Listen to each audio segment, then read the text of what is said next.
After spending 6 years undercover, a no-nonsense Martian is immediately taken to a safe house upon his return to England. Martian appears unrattled but later voices frustration that he was only given 48 hours' notice to pack up his operation. In a video debrief with handler Naomi, Martian describes breaking it off with his married lover Sammy, telling Sammy he was leaving Ethiopia for a teaching job in Jordan. But Martian's verbal description doesn't match the tender, sad scene we see with Sami. When Martian relocates to London, he immediately finds 3 separate listening devices in his new apartment. In Belarus, a drunk man gets into a car and immediately causes damage to other vehicles in his attempted escape and is arrested.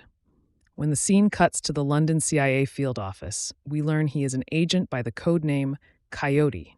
To understand what they are up against, Head of Strategy Henry asks Frank to look up footage of Coyote's under the influence interrogation training to make sure the agent is equipped in this incapacitated state. Meanwhile, Coyote's handler, Owen, goes through their recorded conversations to see if anything is unusual.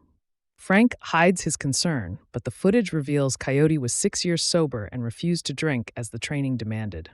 Frank is sympathetic as he is also a recovering alcoholic. Coyote says if he is drunk, his cover is blown. None of this bodes well, considering how inebriated Coyote was in the footage. Frank lies to Henry, saying the tape of Coyote's training is corrupted. When Station Chief Bosco asks Henry for an update, Henry claims nothing special has happened so far with the situation in Belarus. Martian gathers all the Paul Lewis IDs he used while on his most recent mission, but removes the driving license. He asks to see his teen daughter, Poppy, who can't help but make some digs about how much time her dad has been gone. The following day, Henry catches Martian up on the political climate. Martian observes that 6 years ago, the Russian embassy in London only had 3 satellite dishes. Now they have 30. Henry says the Cold War is back, chilly as f***. Plus, there is trouble in Belarus. Is this why Martian is back? Nope. Martian has to train a female agent who will be going deep cover in Iran. At this office, Martian is greeted like a returning hero. Martian meets his handler, Naomi, in person for the first time, but is distracted by a news report of a bombing at a university in Sudan. Martian returns all the old IDs to be destroyed, making an excuse for the missing driver's license. Simon must deactivate the Paul Lewis email accounts, but Martian sees a message from Sammy saying she still loves him. The first training session with Danny gives Martian a chance to instill an important lesson. Never rely on the op to make you safe. Rely on yourself. Back at his apartment, Martian is under surveillance by the agency, which is standard protocol in this scenario. Still, he buys a burner phone undetected. He calls Sammy and is relieved to hear she is in London. The Coyote situation continues to spiral as there is no sign of him in custody. Owen explains to an impatient Bosco that Coyote's phone is still pinging at the police station, meaning his cover is blown or he orchestrated his own disappearance. During this meeting, Coyote's refusal to do the under the influence training is revealed to Henry. If Coyote has talked, it has enormous ramifications, as roughly 60% of all covert ops in Russia and Ukraine might be compromised. Langley demands an update. Bosco downplays it as a local problem. Their boss explains the new domino theory suggests the world is 3 dominoes away from nuclear exchange. Minsk is a big f***ing domino. Later, when Frank packs up his office for good, he warns Henry that Martian is dangerous. When Henry gets home, his wife is chatting to her brother Charlie on a video call. Henry needs to ask Charlie about a mission. Charlie is in the special ops business and can't answer specifics, but he is involved with an op with a code name Felix. Henry then tells his brother-in-law not to worry. One concern is Martian knows how to lose his tail, but Martian didn't factor in that his car would have 2 tracking devices, so 2 agents follow him to a hotel where Martian is meeting Sammy. Turns out Samia has a husband who's back in the capital, but as the pair talk, there's a further twist here. The exes make chit-chat, and Martian claims he is writing a book. They head to a hotel room and reconnect in the bedroom. A flashback to Martian debriefing Naomi in the first 24 hours since he met Sammy. She's a historian by trade, but Martian does lie and claims that he's only known her for 24 hours. The thing is, though, she could be in on the game. and he doesn't know about it. Naomi brings these concerns to him and points out that if he falls in love, this is going to be a problem, because love is blind. Episode 2 of The Agency begins in the Ukraine with a doctor called Charlie doing what he can to help. Now, working as a doctor is actually his cover and part of the wider picture.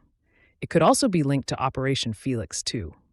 His cover isn't blown, at least not yet, but things are definitely tense. Meanwhile, Martian and Samia make love, but the former is now suspicions of his lover.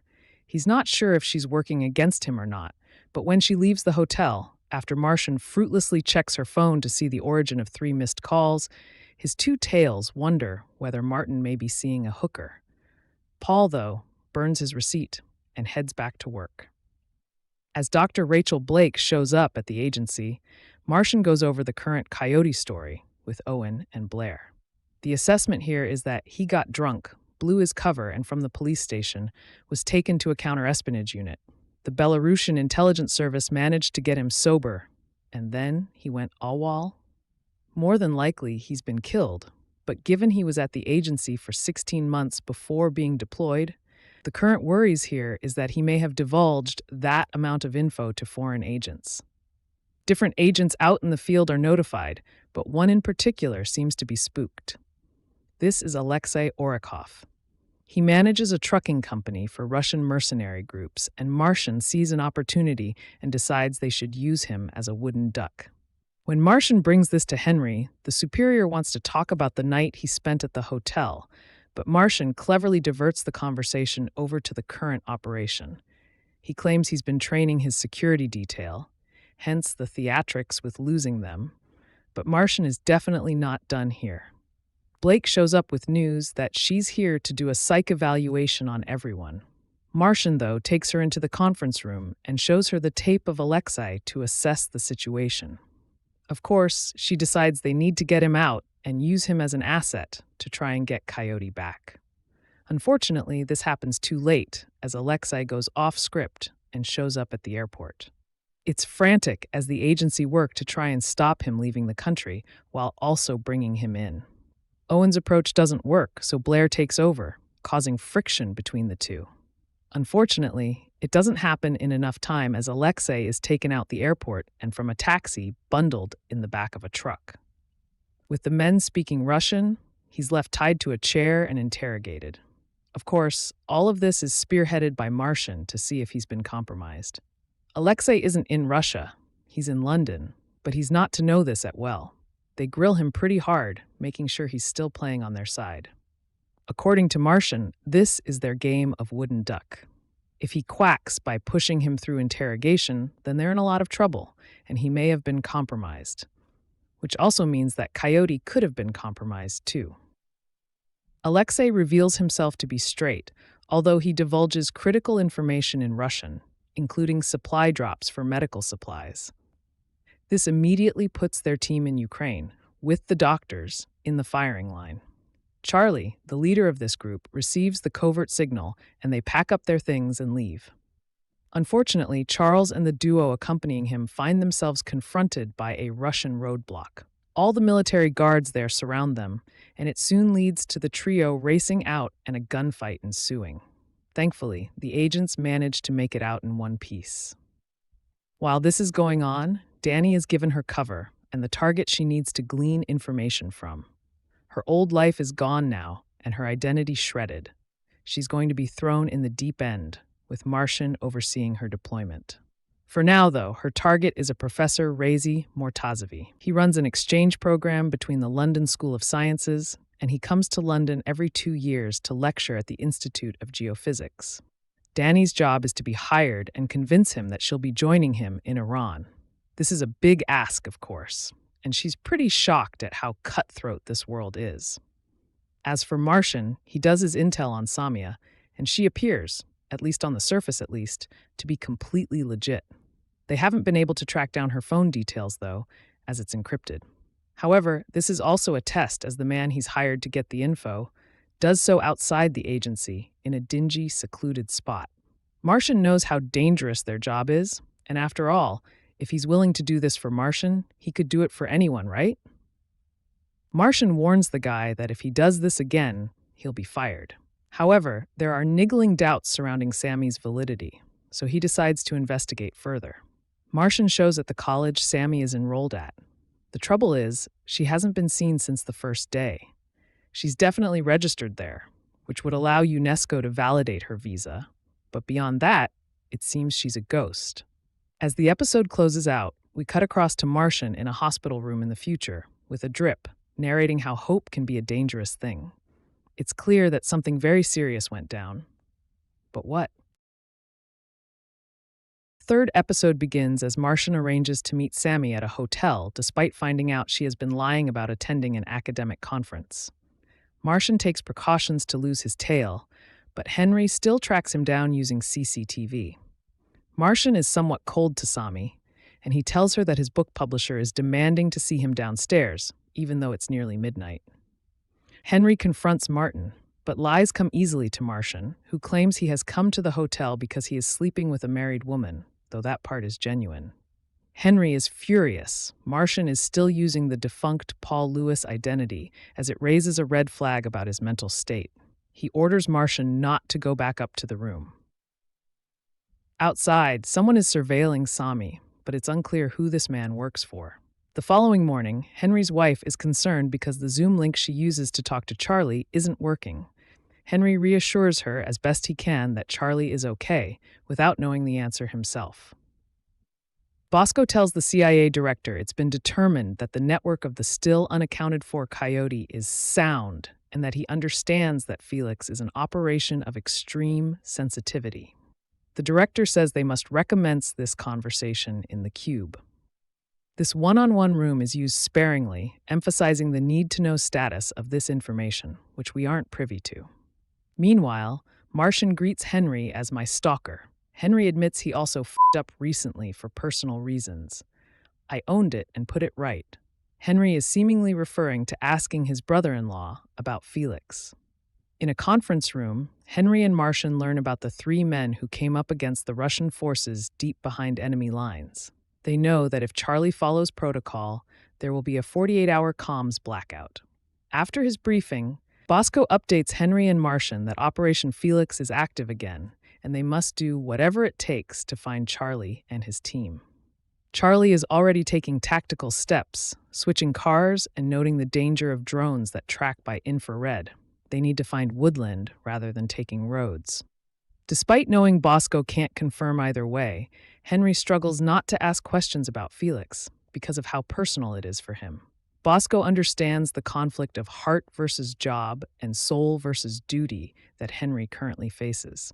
Martian argues with his daughter Poppy at his apartment about her purposefully invading his privacy. The following morning, Bosco makes it apparent to Martian he heard this argument, or has been told by someone listening, and that his door is always open. There's clearly still concern about Martian's adjustment back to life in London.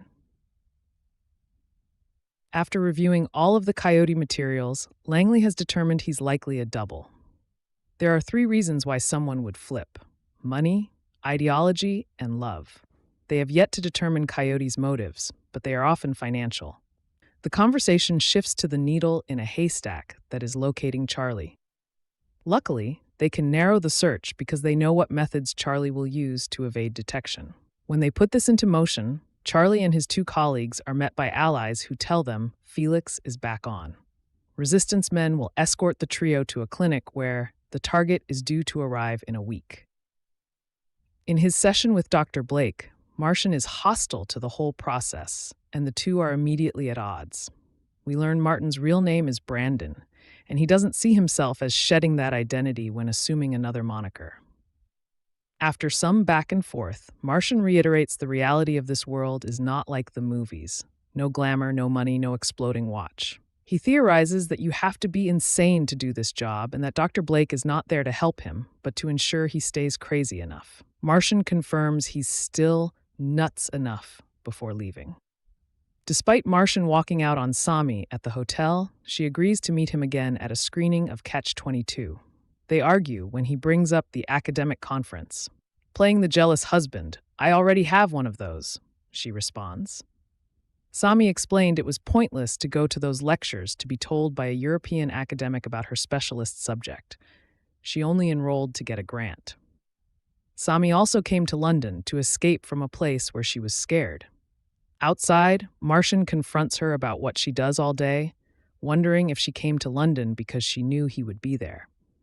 Sami rejects this, pointing out she doesn't interrogate him. The man following Sami takes a photo of them arguing on the bridge. "This isn't working," Sami tells Martian, and they go in separate directions. The man surveilling Sami approaches her and tells her to get in his car. She reluctantly agrees. As Sami tries not to cry, we wonder whether she is worried her cover has been blown or if this interception is a message from her jealous husband. Only time will tell. Fourth episode begins as Martian withholds pertinent information from his superiors. However, in flash forwards, the agent is candid to an unseen woman about his actions and the participants in this topsy-turvy story, like Sami. It's clearer in the agency episode 4 that Martian's face in these scenes is beaten and bruised, with medical equipment beeping in the background.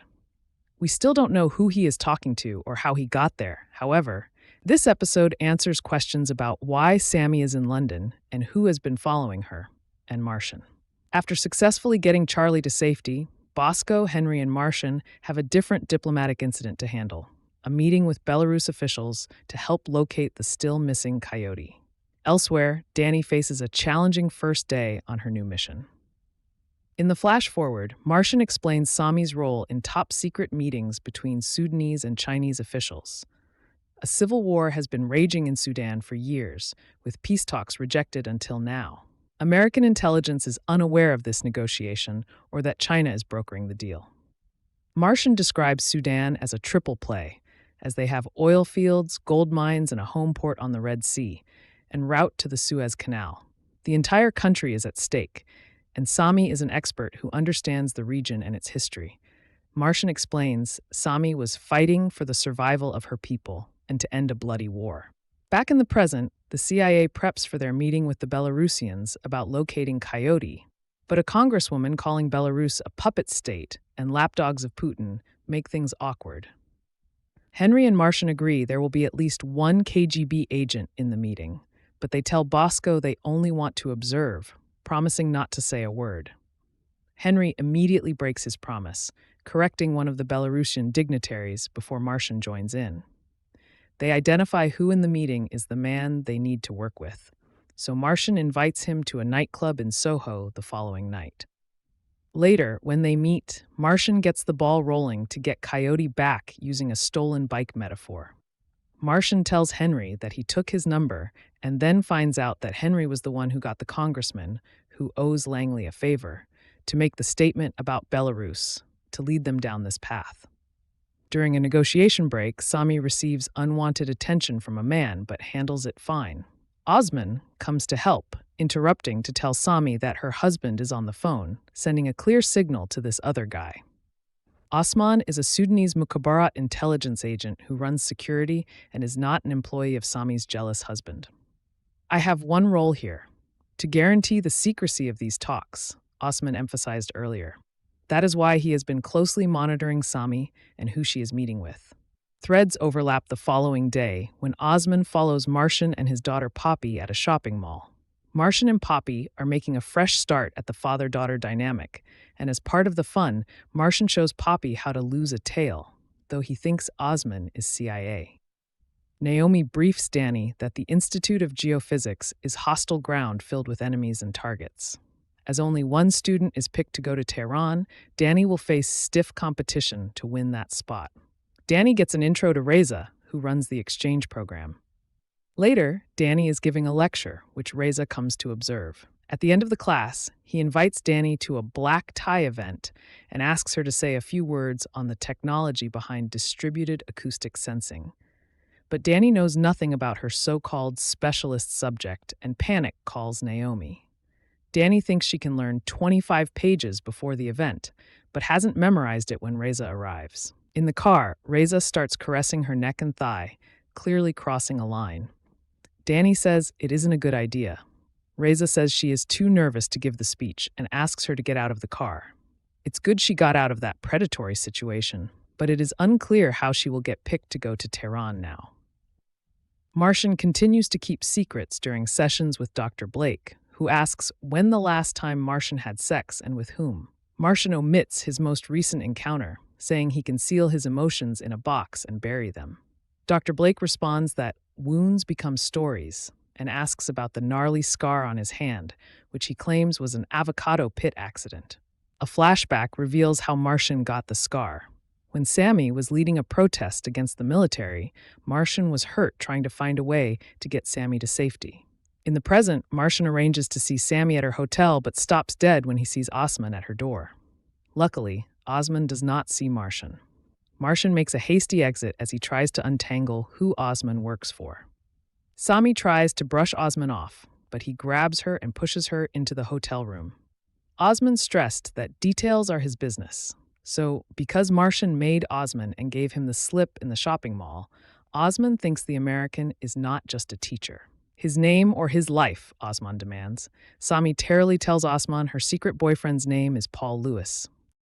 Fifth episode begins as Dr. Blake is curious about what Paul Lewis means to Martian. Martian compares a cover story to a windshield in that it can protect against bugs, but anything hard enough, moving fast enough, smashes clean through. Osman proves not to be a bug as he digs into Paul's social media and travel history. The biggest concern in the CIA field office isn't this potential issue. Martian hasn't shared any of this with his superiors, but finding a break with Coyote. Someone has contacted them with interest in an exchange, so Owen is tasked with searching Coyote's apartment in Belarus for anything useful. Owen asks about a cover story, which Martian immediately vetoes as Owen hasn't been trained. Owen finds signs in the bathroom and bedroom at Coyote's apartment that someone else has been there. As Coyote's handler, Owen clocks other unusual details, such as a cat that Coyote never mentioned. A date between Sami and Martian is interrupted by Osman, who makes Martian feel like a cop is questioning him. After Osman leaves, Martian has some follow-ups about this so-called colleague of Sami's. But when Sami says her life will be in danger if she spills the real reason Osman is in London, Martian tables the conversation. But Sami wasn't a threat to me. I was a threat to her, Martian tells the unseen woman in the flash-forward. The following morning, Osman orders Sami not to see Paul again. He claims to be protecting Sami, revealing his scar-covered chest, the result of 6 days of interrogation that proved he was telling the truth. Martian knows somebody will search his hotel room, so he leaves a copy of the manuscript of the novel. Paul claims to be writing with eraser shavings inside. If they are disturbed, it will prove someone opened it. Martian follows Sami's car and snaps photos of her entering a fancy building. In Minsk, Owen meets the cat's owner in Coyote's apartment. Eva says Piotr, Coyote's cover name, is her boss. She is staying at his apartment because she fought with her boyfriend. Owen ignores Martian's instructions, pretending his name is John. They end up sleeping together. Checking in with Danny, she's on a high after receiving an apology from Reza and impressing him with her Farsi skills. She is quickly brought back to Earth when she is handcuffed and detained. The interrogator ties Danny to a chair, telling her Reza works for the Iranian Revolutionary Guard. Spying is against the law in this country, he says. Does this man work for British intelligence? The interrogation is violent, but Danny doesn't crack. This ultimately was a test. Martian gives her a B+. When her interrogator informs Danny she passed, the two strike up a light flirtation, despite what he put her through, and later on, the two hook up for some out-of-office naked bonding. The CIA analysts pinpoint where somebody sent the Coyote-related text, a known dead drop spot. They realize Coyote must be leaking information, which means it is no longer safe for Owen to be there. Owen panics, as he hasn't told Henry about Eva. In the bathroom, the steam from the shower reveals the word Valhalla. Owen worries Eva is in on the deception. He locks Eva in a cupboard and finds a gun. Luckily, the extraction team arrives, detaining Eva before Owen does anything stupid. While his colleagues try to learn more about Coyote's situation, Martian continues to gather intel on why Sami is in London. He learns that one of the men Sami is meeting with is Dalaga, the first cousin of General Hemeti. Martian also finds out that the owner of the building they are meeting is Chinese businessman Eric Zheng Huang, which will help uncover the motive for these meetings. Martian also needs to lay a trap to ensure Osmond believes the Paul Lewis cover story. Martian knows he will be followed and tested to see if he has skills that determine if he is an intelligence operative. So Martian receives specific non-fight training so he doesn't respond to an attack like a CIA agent. When Osmond's man jumps Martian, he can't defend himself, and his jacket is stolen with ease. Martian goes to the police station, knowing he is being watched by the man who stole his jacket because Osmond wants verification that Martian reported the attack. He ultimately doesn't report the assault. Reporting back to CIA, Owen tries to reason why sleeping with and then locking Eva in a closet was a good idea. Eva is just a secretary, but it isn't a total bust. They have the phone, the word Valhalla on the mirror, and information that Coyote was seeing a psychiatrist. Martian calls it the most mishandled, questionable, sloppiest mission, but Owen has found a hole in the boat. Is the psychiatrist the key? Speaking of sloppy, Poppy's student ID was in Martian's jacket pocket. Now Osmond thinks he has to get rid of someone. Note that he doesn't specifically say Martian and asks one of the Chinese agents for assistance. Martian continues his off-books investigation, asking a British friend, James Richardson, for his thoughts on Eric Zheng Huang being part of whatever is going on. James says Eric is a self-made man who made his fortune in tech services. He is also a negotiations middleman. Martian is putting all the pieces into place. I had to make lies real or people would die, Martian says. But is it too late? Sixth episode opens with Martian watching live footage of Simon walking to the pickup point. He enters a code to access a compartment that he initially believes is empty. Feeling around the interior, Simon discovers a Polaroid photo of a motorbike and a series of numbers etched into the back. He snaps a photo of the front and back. Recognizing it as a phone number, Martian dials the number. A man asks if he lost a bike. Martian says yes. He tells him it is a 24-hour auction and to make a bid. Martian asks several questions and the line goes dead. Bosco questions if Coyote was sold to someone else. The auction is posted on .bid and the current bid is $140,000 with 2 bidders. Bosco refuses to bid. Martian doubts it's an agency. Owen suggests whoever is behind the auction doesn't want to be identified.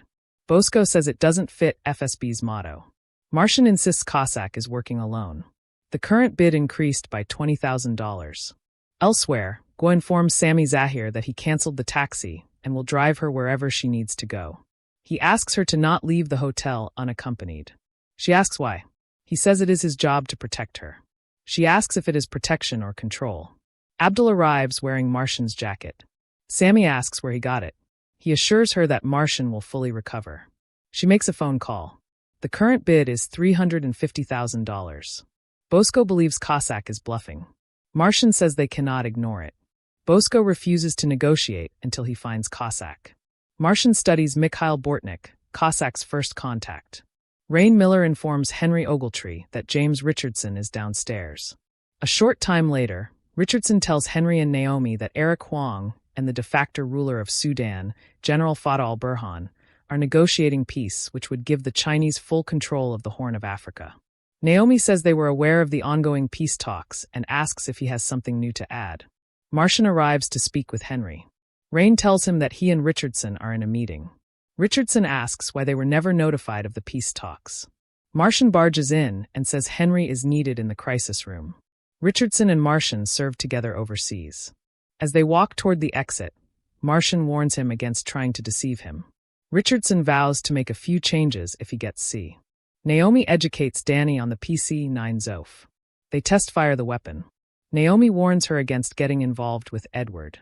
Danny claims they are just having sex and reminds her that she will be shipping out soon. Later, Martian watches footage that shows 2 men searching his hotel room. Sammy calls to see if he is okay. He assures her that he is okay. She complains about being closely monitored. He urges her to do as they say, and they will realize it was a mistake. She misses his laugh. The next morning, 2 Chinese men watch Martian leave the hotel in a taxi. They follow the taxi to a publishing company. A recycling truck pulls up in front of the publishing company. Martian gets inside. Grandma asks who is pursuing him. Martian says it may be nothing. Later, Martian tells Henry, Owen, and Simon about Lukashenko steamrolling his secret service for years and hoarding power for himself. Colonel Buloykik tried to stop Lukashenko, but ended up getting sent to the provinces. General Matskovich was an opportunist, not a traitor.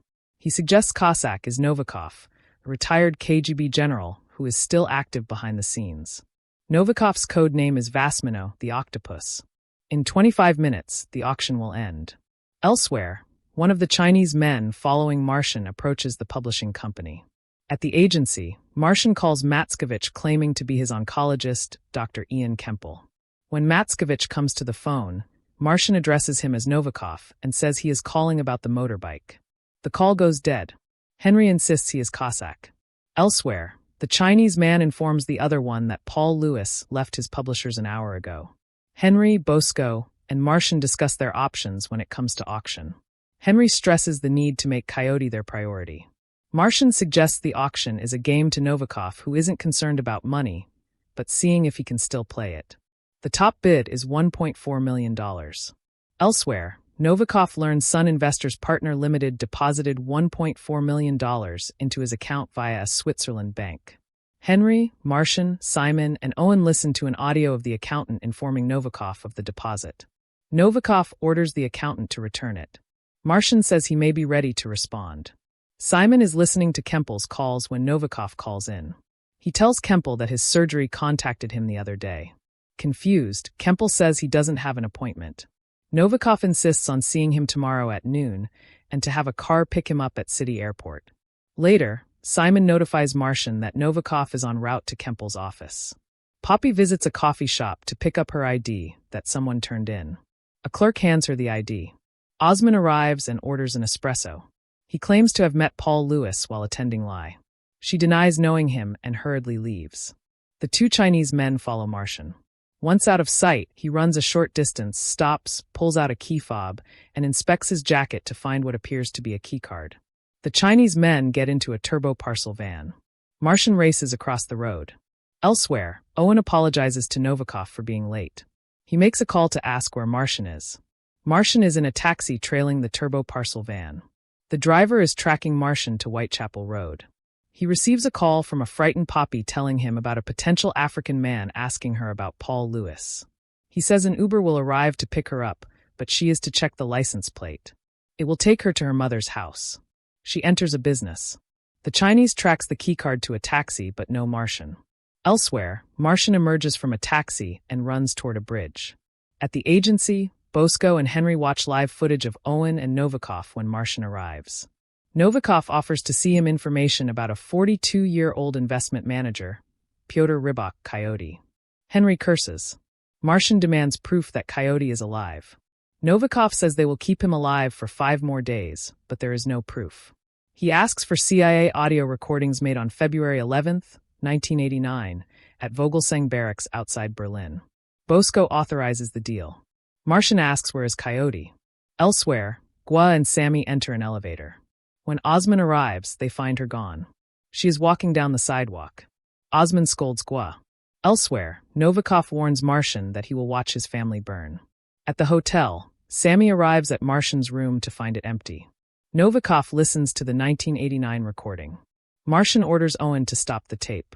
Novikov claims Coyote is on drugs and mistakenly recruited an individual linked to the Russian mercenaries, and they convinced his psychiatrist to mess with his pills. Coyote was arrested for DUI, but he was drugged. From the police station, a corrupt agent, Bogdan Antuik, took Coyote through the underground tunnels and turned him over to the Russian mercenaries for 20,000 euros. The officer works for General Volchok. He suspects Coyote is behind enemy lines in Ukraine now, and the handover with the FSB will occur next week. They'll have to move fast if they want Coyote back. Bosco wants to speak to Langley. Henry tells Blair about Rainer Mielke, who is the head of the Stasi in East Berlin from 1957 to 1989. They discuss the other person. Blair suggests it could be Volchok. The men on the tape talk about the woman's body, which is where no one will ever look. They had to destroy his wife to eliminate the snake. Novikov gets emotional listening to it. Sammy still can't get in touch with Paul. Osman and Gua approach her. Martian calls Poppy to ask if she told Mom. He insists it's nothing and she's safe. The CIA director and others find out what is going on with Coyote. Bosco believes Coyote will sing whatever tune they call. He says they can say there are American spies in Ukraine, and this will no longer be a proxy war. The chief of staff asks what she should tell the president. She believes they'll have to lean out of Ukraine. Martian claims this is good news because Valhalla has Coyote. 7th episode begins as news of Sammy evading her security detail causes concern. So at the next round of negotiations, it's made clear if she tries anything like that again, her family will be punished using horrifying sexual violence methods that Sammy has written about in her work. Sammy calls Martian, underscoring the severity of this threat. Nowhere is safe, Sammy says. Martian doesn't have a quick fix, telling her he is working on a way out and to follow the orders given by her security team. Martian is also concerned for his teen daughter Poppy after Osman approaches her in a London cafe. Martian wants the teen to stay at the apartment, which she agrees to. However, as a precaution, he asks one of the field team members, Dozer, to tail Poppy if she goes anywhere. Of course, Poppy ignores her father's instructions and heads to class. Guo follows Poppy as she walks home, but Dozer safely intercepts, pulling Poppy out of harm's way. At the office, the team strategizes about the next steps regarding Coyote, detailing everything they know about Volchok and Valhalla. The mercenaries first appeared in 2014 and have grown in size and scope in the last decade. They are registered internationally, so legally they have zero ties to Russia. They are an aggressive military force that successfully gains ground using ruthless methods. Owen says it's hard to estimate the number of forces that make up Valhalla. Rising tension between Russian higher-ups and Valhalla has only made Volchok more paranoid about potential infiltrating enemies, so it will be hard to get someone on the inside. After undergoing intense interrogation earlier this season, it doesn't seem likely that Alexei will be persuaded to be the asset sent into the Valhalla compound. However, Martian doesn't give Alexei much of a choice. They'll give Alexei, his brother, and his mother U.S. citizenship in return, but if he refuses, they will send him back to Belarus and ensure people know he has been working for the Americans. Martian quickly has to switch gears when he sees Poppy in the office and learns an agent from Beijing followed and tried to kidnap her. Martian realizes it's now or never to tell Henry about Sammy's role in the meetings brokered by the Chinese agencies. Martian sprinkles some truth in, but conceals his personal entanglement with Sammy. One big lie, though, is that it was a coincidence he learned Sammy was in London. Martian says he accidentally bumped into her while taking Poppy to a museum. Martian gets Poppy to corroborate this story. Martian thinks he can get Sammy to turn and become an asset. Henry debriefs Bosco, who agrees Martian should pursue this plan. Dr. Blake and Naomi strategize options for Sammy, with Dr. Blake suggesting Martian use Sammy's love for him to get her to help. Dr. Blake emphasizes Sammy isn't betraying her Sudanese home because home is you. After the meeting, Dr. Blake tells Naomi Martian is still in love with Sammy, but Naomi says Martian didn't keep his feelings for Sammy secret during their debriefs. Dr. Blake questions whether Naomi's feelings for Martian have clouded her judgment, which Naomi rejects outright. But Dr. Blake is an expert in this field and looks like she hit a nerve. Finding a way to talk to Sammy will be challenging, so they decide to attack her cover for being in the UK. Sammy must attend an in-person appointment at the university to explain her absence throughout the program, or her visa will be revoked. After requesting a meeting with Volchok about sensitive matters, Alexei arrives at the heavily guarded Valhalla compound. Alexei says he works in the accounting department of the trucking company that is conning Volchok out of a lot of money on his invoices. Volchok appears impressed with Alexei's demeanor and that he didn't piss his pants. Alexei shares intel with the CIA about who else was in the room, but Volchok thinks something about Alexei is off and correctly guesses he was there on behalf of the Americans. What's the fallback plan if this doesn't work? Another fluid situation is Danny's mission to get selected to go to Tehran. Unfortunately, Reza has picked Jerome, but Danny isn't going to quit this easily. Danny asks Edward for assistance in getting Jerome to drop out. First, Edward uses vague threats, then shows Jerome he means business by gaining access to Jerome's wife's phone. The plan works, and Jerome passes on the opportunity. Danny and Edward are still sleeping together, and there is a sense they are growing closer, despite Naomi warning Danny not to catch feelings. As predicted, Osman escorts Sami to the university meeting, but doesn't stay for this part of the conversation. The professor leaves through a different door, and Martian enters the room. "Paul," Sami says. "No," is Martian's response. Eighth episode begins as Sami is shocked to learn Paul Lewis does not exist. Martian doesn't reveal his real name but admits he's a CIA agent. Martian says she was never a target, but she will be in danger if the Sudanese agents discover who Martian works for. Martian says they'll protect her if she gathers intel. Sami is adamant she won't turn on her country, but Martian gives her 24 hours to decide. In the car, Sami doesn't tell Osman the real purpose of the meeting, but back at the London CIA field office, Bosco is frustrated that Martian blew it with Sami. The fact that China is in the driving seat in the Sudan negotiations underscores how the CIA has lost ground in the covert landscape. Meanwhile, Blair goes to Belarus to force Volchok's secretary, Sylvia, to give them access to her boss. Blair gives Sylvia little choice, implying they will out her as a spy if she doesn't complete this task. Blair wants Sylvia to find an object that Volchok uses so they can make a double of.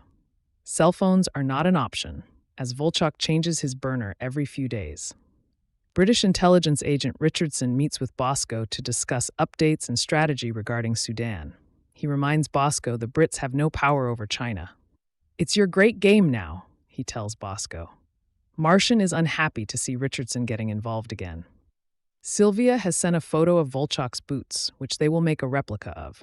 Dr. Blake asks how they will protect their new asset. Blair reminds Dr. Blake that is not part of the mission. Peace is at stake if Coyote remains in Volchok's custody. Threats are part of the spy business, but Danny must try something different to get Rose to withdraw from the Tehran program.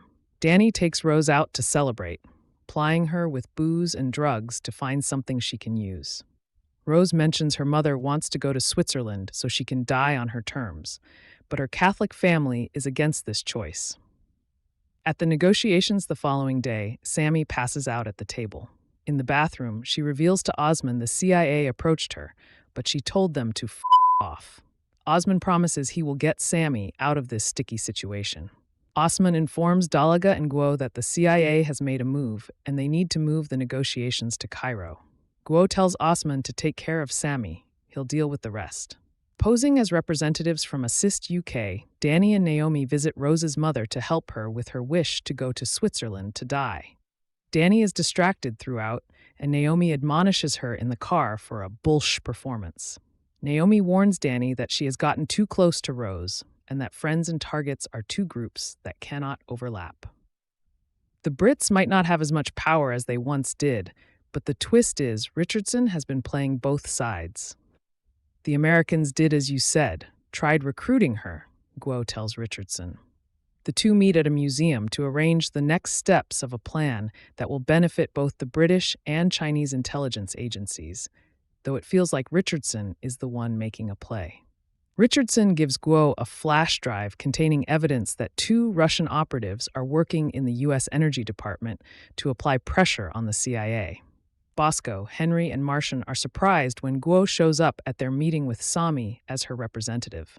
The clumsy recruitment attempt is endangering a fragile peace process.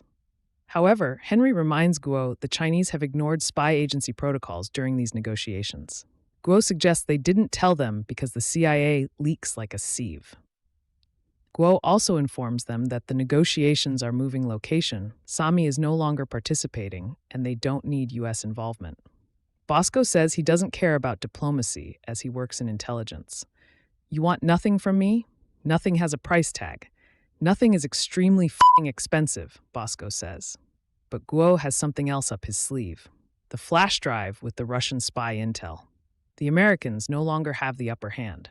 Throughout the season, flash forwards show Martian giving information to an unseen British woman. This week, we discover he is taking a lie detector test, and the person asking the questions is suspicious. The woman suggests he might be a talented liar and wants to know why the Americans are interested in Volchok. Does she work with Richardson and MI6? Earlier in Belarus, Sylvia nervously switches out the boots. It appears to go smoothly, but Volchok discovers what she has done. Suffice it to say, Sylvia is sentenced to death. When Blair finds out it didn't work, her only regret is that more people will die if Coyote is not rescued. Unfortunately, the final stages of the plan are in motion as Coyote is being transferred to another destination. Martian approaches Guo and wants to know who called the play with Sammy and the flash drive, as he knows it wasn't Beijing. Guo doesn't reveal the British intel connection, leading to a fight where Martian incapacitates Guo using a chokehold. Sami and Osman are about to take a private jet when Martian makes one final plea to get her to choose him and the CIA. Sami rejects Martian for a second time, departing on the plane. Is this the last time Martian will see Sami? Ninth episode begins in a meeting. After making big promises to Langley, the London field office is no closer to rescuing Coyote from the Valhalla mercenary group. Martian explains for the operation to be successful, they need to know where Coyote is and where he will be. This bluff buys them time to formulate a new plan, even if the CIA director is furious with them. Danny isn't quite the seasoned pro at lying that Martian is. Naomi asks Danny questions to find holes in her cover identity and is concerned when she fumbles for an answer about a famous horse race. "You never switch off, okay?" Naomi implores. Henry wants Dr. Blake to resume her sessions with Martian, but Martian is too busy trying to find a hole in Volchok's inner circle. Martian gives Owen and Blair a list of personnel that hopefully includes their white rabbit, aka the person who will lead them to Volchok, giving the duo 4 hours to complete this task. In the meantime, Martian asks Simon in tech if he can see the Paul Lewis phone, following instructions from Osman. Osman has sent a video of an imprisoned Sami proposing to trade Sami for a thing of interest.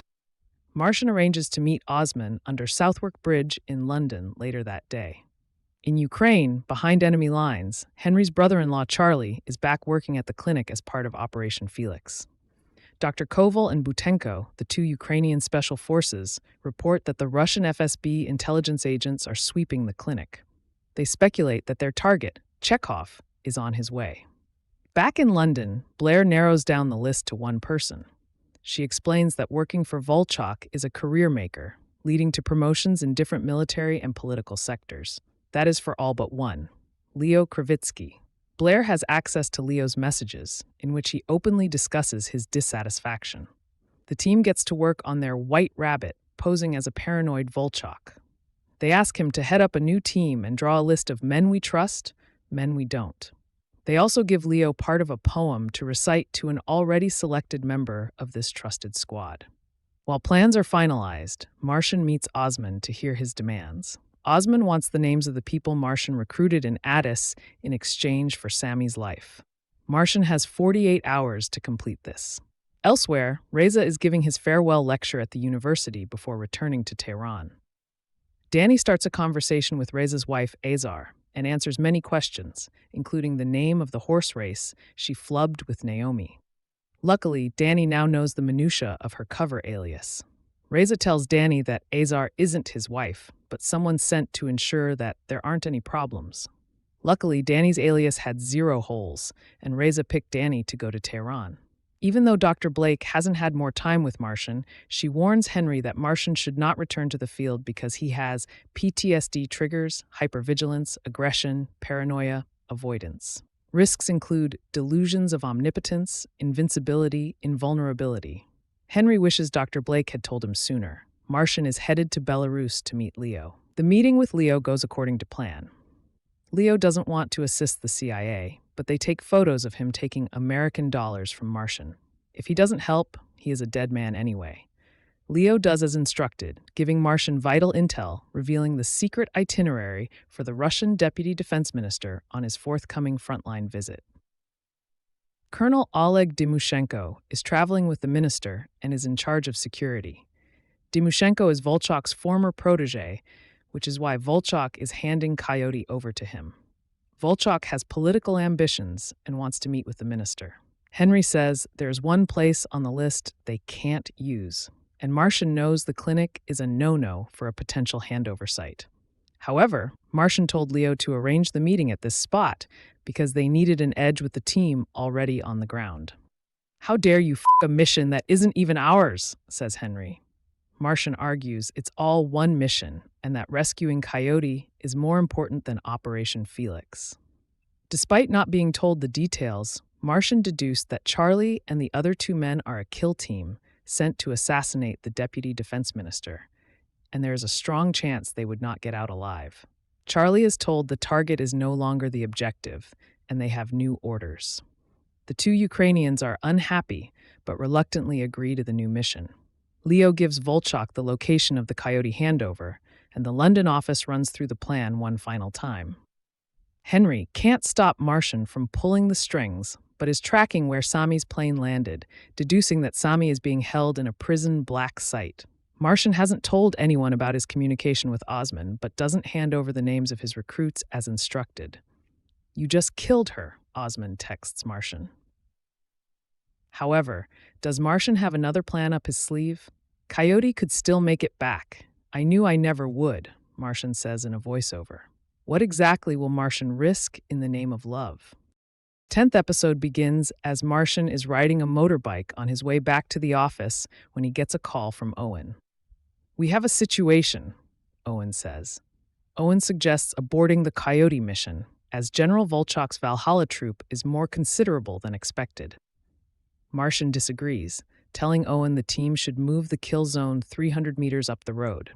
They are still talking when a car hits Martian, sending him flying off his bike into the London street, where passersby stop to help the unconscious agent. Rather than show the aftermath of the crash, the next scene is 6 hours earlier. The general mood in the office is tense as the SAC, Special Activities Center, is running the Coyote mission. Not even Owen, who can identify Coyote, is allowed in the room. At the clinic where the Russian minister is due to visit, Sasha is still unhappy. The plan to kill the minister has been aborted. If matters aren't already fraught enough, Naomi tells Martian that Henry knows where Sami is. Martian goes to Bosco to ask for help to save Sami's life, but Bosco can't do anything. Of course, Martian has a few other options, including meeting with Dalaga. Martian offers Dalaga asylum in the UK in exchange for Sami's life, but Martian directs these comments toward MI6, who is monitoring their talk. Richardson ignores Dalaga as he has set his sights on Martian. Richardson proposes Martian take on a rogue operation, but the CIA agent is horrified at the prospect of being a double agent for MI6. Richardson says they have an SAS unit on standby to rescue Sami. When pushed, Martian agrees to this plan, but Richardson laughs in his face. The whole thing has been a ruse to see how far Martian would go for Sami. In Tehran, Danny is questioned about her identity and the trip's real purpose. Henry thinks Danny's cover isn't blown because they wouldn't march a known spy through the airport. Naomi hopes Danny will pass with flying colors. Danny starts to cry when the officer yells at her, which is very convincing. Owen finally gets access to the Situation Room and reports the update to Martian, as shown in the opening sequence. This time, we see Owen's side of the conversation. He hears passerbys trying to determine if Martian is breathing.